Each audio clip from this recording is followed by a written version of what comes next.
Jean Ponce de Leon set off in search for the Fountain of Youth in 1513. The Spaniard was the first European governor of Puerto Rico, and he was headed for Bimini, which is basically the Bahamas. Now, unfortunately, Ponce de Leon missed the Bahamas and hit Florida. Whilst in Florida, he encountered a tribe of hostile natives and was hit by an arrow. He later died from that wound days later. Ponce de Leon died in search of the Fountain of Youth. You don't need to. In this episode of Content Collective, we'll be exploring the 3 pillars of a long and healthy life. The secret to the Fountain of Youth. I'm going to have contact from Dr. Peter Attia, Dr. Matthew Walker, but first we're going to discuss the revolutionary research of David Sinclair and how he thinks we can biohack ourselves to live forever. But before I tell you the hacks, I want to talk about lifespan versus health span. A lot of this content is all about increasing your health span, not just your lifespan. Health span is the length of time in your life that you are healthy. This is important. It's all good if you can live to be 100 years old, but if those final 20, 30 years are utter shite because you're bedbound, you can't move, you can't have fun, you can't play with your grandkids, you can't play with your great-grandkids, then what's the point? So the advice today is really about increasing that health span, keeping you healthy and mobile for as long as possible. And you might be thinking, Josh, what's a fairly fit 28-year-old like yourself so concerned about longevity for? Well, I already feel that I'm getting older. It's definitely better to front load the work, start while I can, get ahead. It's going to be a lot easier to maintain than it is to start from scratch. And when I'm older, I want to continue to be mobile. I want to be as sprightly as I am now. Woohoo! Right, biohacks. So I first heard about David Sinclair, where I hear about most new scientists, on the Joe Rogan podcast. David believes aging is a disease that can be cured. If you have an infection, you take antibiotics. If you have an upset stomach, you take one of those sachets to fix it. If you get COVID, you take the vaccine.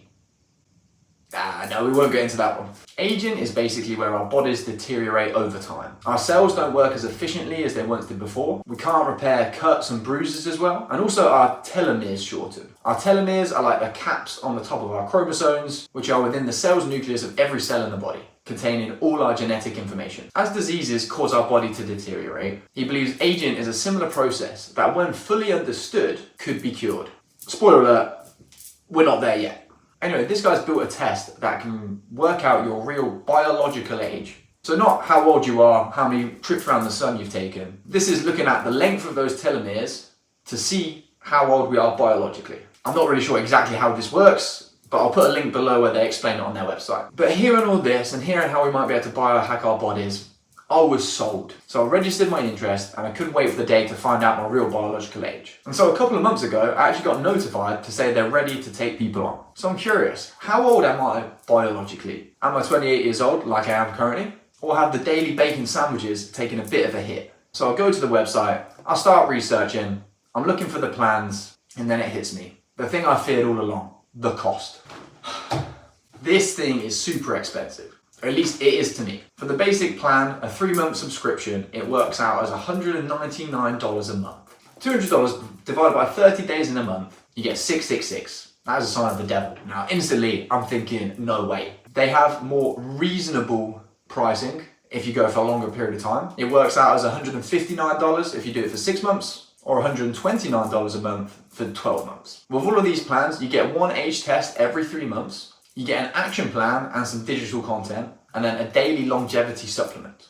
Now, if you simply just want to do the test, you're looking at $229 just for that. So, I mean, it sounds cool. I would be really interested to know what my biological age is, but for $229, I don't need to know that much. I'll link the website below, take a look for yourself, and then comment below how much you'd be willing to pay for a biological test. So sadly, it seems like the wealthy are going to benefit the most from these sort of things in the short term. But then again, if Ponce de Leon found the Fountain of Youth, I don't think he'd be giving away bottles on the cheap. Okay, back to the pillars. The first pillar is sleep. Everyone's heard about how important sleep is. You need to get your 8 hours in. We know it, we experience it ourselves. When we're tired, our mood isn't as good, our mind and body don't work as well. We're run down, we know that sleep is important. But it never quite hit home until I listened to the podcast with Matthew Walker on Joe Rogan. Now, Matthew is a professor of neuroscience and psychology at the University of California, and he's focused on the subject of sleep. Please watch this episode.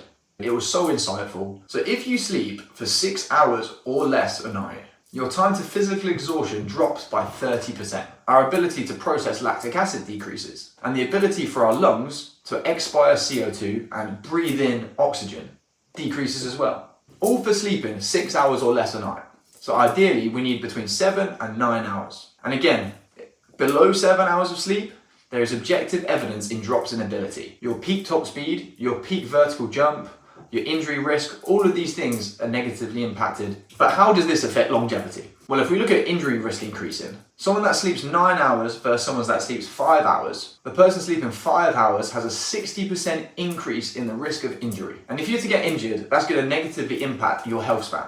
Sleep deprivation also have multiple negative effects on the brain and body. You increase the risk of obesity, increase the risk of heart disease, diabetes, Alzheimer's, and also certain types of cancer. It will also impact our rate of recovery. Our brain consolidates all of our memories. It repairs damaged tissue, and it removes toxins that have created in the time when we're awake. Just think about it. When you're ill, when you run down, what's the best thing to do? You go for a little sleep and you wake up feeling so much better. That's the importance of sleep. It also massively affects our cognitive function. It can have a massively negative effect on attention. You're more likely to have an accident, more likely to make a mistake. And then think, when you've got a really overwhelming problem that you're really struggling to get your head around, what do they say? Sleep on it. And there's been massive studies that have found the shorter you sleep, the shorter your life. In short, sleep predicts all-cause mortality. So for me, I aim to get about 7 hours of sleep a night, but really try and get 8 when I can. However, I've also tried to start getting a better routine of getting up earlier. So it's quite difficult to then try and get 8 hours in when you're also getting up a little bit earlier, because that means bedtime's a little bit earlier, and I'm more of a night owl anyway. Well, anyway, Matthew's book will be linked below. The second pillar is diet. Now, it's really tough to say exactly like what diet you need for longevity. The beauty is that we're actually really adaptable as beings. You can have someone on a vegan diet eating no protein, animal protein at all, and they can live a relatively healthy life. Or you can have someone at the opposite end doing the carnivore diet, eating just meat, who is also relatively healthy. And there's so many studies out there, it's quite difficult to draw real conclusions. All of the studies have to be really done over like a 15-20 year period. Then you've got to write up the study. So the point when they're actually releasing the study, you're dealing with an environment and people from about 20-30 years ago. And the dietary structure of the world is changing so much these days, it's really hard to judge based on older studies. There's some literature out there talking about how a calorie deficit can increase your lifespan. There's a study looking at rhesus monkeys, which found that the monkeys that had a calorie deficit or calorie restricted diet lived longer than those without. But when it comes to humans, obviously it's a different story. There's definitely research out there that says the more you eat, the shorter you live. But simply being in a calorie deficit doesn't mean you're going to live longer. If you're severely obese and you put yourself in a calorie deficit, yes, that's going to increase longevity. But if you're in your peak condition and then you reduce the calories, the literature's not so clear on that. So to be honest, I'm not a dietitian. I'm not too sure what the research is really saying. Just be healthy. Try not to have too much processed food and be careful around the volume of sugar that you're taking. And then take a look at my third video where we go into detail looking at the effects of sugar on your life. For me, I just try to get good volumes of protein in, good amounts of veg, and then some carbs as well. Even if it is the same 4 vegetables every meal. Then of course, the occasional box of chocolates, just to balance it out. So the final pillar is exercise. We know exercise is good for us. We know that we feel good after exercise. We get that rush of endorphins. There isn't a care in the world. I exercise before doing the recordings because I know I'm in such a chilled space. But how important is it for a long and healthy life? Will exercise keep us youthful? Well, according to Dr. Peter Attia, exercise is the biggest lever that we have in terms of our longevity. Peter is a world-renowned physician specializing in longevity, and he's worked with the likes of Chris Hemsworth. He's been on the world's biggest podcasts, and he's just released a book, Outlive, which aims to provide like an easily digestible advice on how to tackle what he calls the 4 horsemen of chronic diseases: cancer, diabetes, heart disease, and Alzheimer's. Heart disease is the biggest killer worldwide, by the way, by a good way. If we have a healthy heart, hopefully that will keep us good. And his advice in the book covers 3 pillars. Can you guess what they are? Obviously, exercise, sleep, and nutrition. No prizes for guessing where the inspiration for this video came from. The link to his book will be in the description. As I mentioned, Peter's done quite a few podcasts recently as well. Taking some of the notes from these, we're going to split exercise into 2 areas: strength and stability, and aerobic capacity. So looking at strength and stability, we move because our muscles contract and extend. We're able to move things, carry things, push things, lift things because of our muscles, because we have the strength to do so. And the saying, if you don't use it, you lose it, hangs true with this. If you're not using the muscles, over time your strength really deteriorates, making it harder to lift things, harder to push things, even harder to get up. There's a study of untrained versus trained men looking at their strength with knee extensions. A 30-year-old untrained individual had the same level of strength as an 80-year-old strength-trained man. The results speak for themselves. But what you can see from the visual is that over time, quite quickly, the untrained individual's strength really drops off.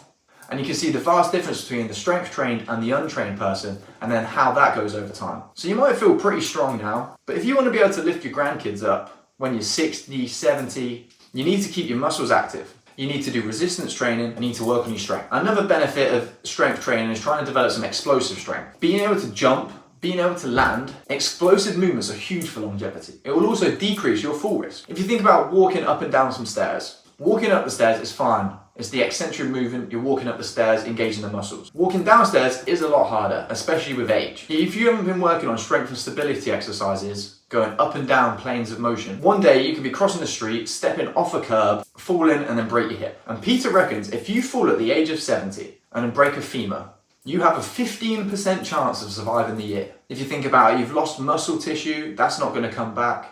You've lost more strength, you've got a weakened body, it's just really going to be really hard for you to recover. And then the second point around exercise is around aerobic capacity. So on one of the podcast episodes with Peter Attia, he talks around how your aerobic capacity can lead to a 5 times reduction in all-cause mortality. And how to visualize this is if you imagine a pyramid. The base at the bottom is your cardiovascular fitness. And then the height of that triangle is your VO2 max. And your VO2 max is the maximum amount of oxygen that your body can take in during exercise. So I mentioned increasing that pyramid can lead to a 5 times reduction in cause of death. All causes of death. And that 5 times really is from someone that has done no exercise at all to peak fitness. However, most of the benefit is going from no exercise at all to an average level of exercise. Peter says that in itself will give you 3 out of the 5x in terms of reducing risk of death. So what can I do to increase my pyramid? Well, to increase your aerobic capacity, Zone 2 cardio is the best for this. Peter prescribes that you need to do 3 hours a week in Zone 2, looking at about 4 45-minute sessions. Or if you're completely new to fitness, just starting with 3 30-minute sessions. And for these, we're really just keeping your heart rate in that Zone 2 area. Most of the cardio machines with the little heart rate monitors will tell you, based on your heart rate, age, height, all that stuff which you can put in the machine, it will tell you which zone you're working in. So for VO2 max though, you need to be working at the absolute peak, the highest output you can muster. And for VO2 max training, you only need to do this 1 day a week. What it prescribes here is 5 sets of 4 minutes at the highest output you can possibly muster, with then 4 minutes rest. Do that 5 times. So 4 minutes on a treadmill, absolutely going for it as much as you can for 4 minutes, and then walk for 4 minutes. You repeat that 5 times. You can do it on a treadmill, an air bike, a bike, just really so you're going as hard as you can. Now personally, I weight train about 5 or 6 days a week because I enjoy it. And whilst I still enjoy it, I'm going to continue to do so. But I do need to add more stability exercises because I think that and flexibility is where I lack at the moment. Now I have just joined this primal yoga class, so I can feel like I maybe can tick that box already. Not. For cardio, it can be a bit more of a struggle. I try and either add in some sprint training, some VO2 max training, and some low impact Zone 2 work. I try and do this a few times a week. But it is really hard to try and force yourself to do some cardio without having a goal in place. I mentioned in the last video I was doing a lot of cardio for a stag do that I just came back from. Without having that goal in place, it's so much harder to motivate yourself. So a reminder, the 3 things that you need to do to make sure that when you look like this, you are more like this than this.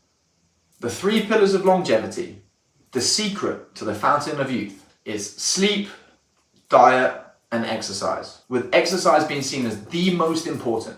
And I know, it can be hard to be consistent with exercise. It can be a struggle to get to the gym. So if this sounds like you, check out this video here, where I talk through the reasons you're being inconsistent and some actionable steps that you can take to build a good habit with exercise.